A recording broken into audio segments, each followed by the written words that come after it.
Iran-Israel-U.S war has taken a heavier toll.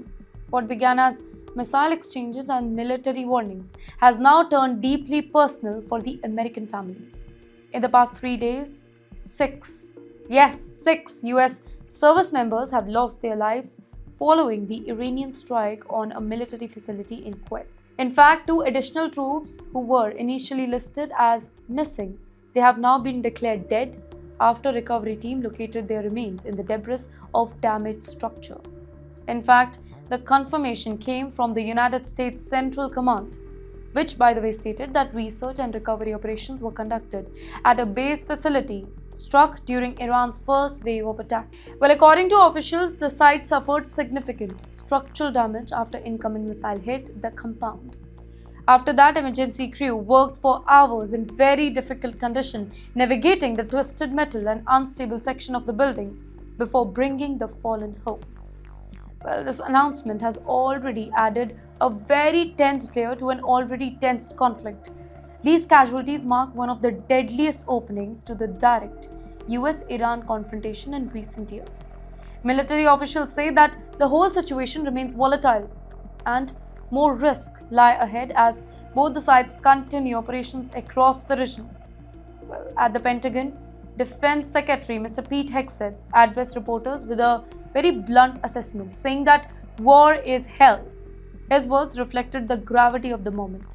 In the meantime, Chairman of Joint Chiefs of Staff, Dan Kane, he questioned the additional casualty are actually possible here as tension remain high and bases stay on alert.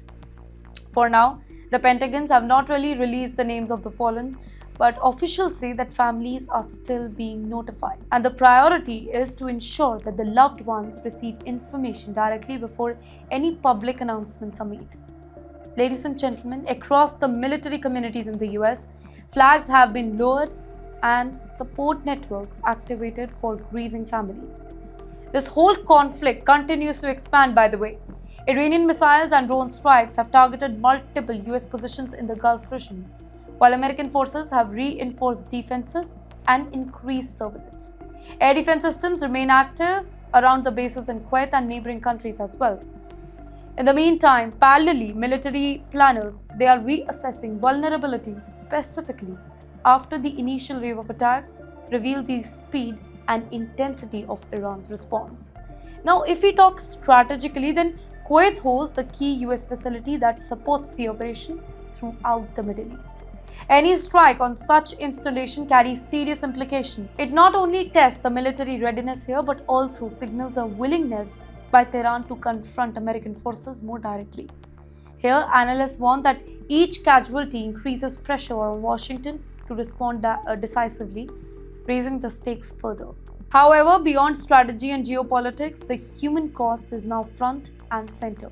6 lives lost in just days. Families waiting for official knocks on their door. In fact, communities preparing for memorials here.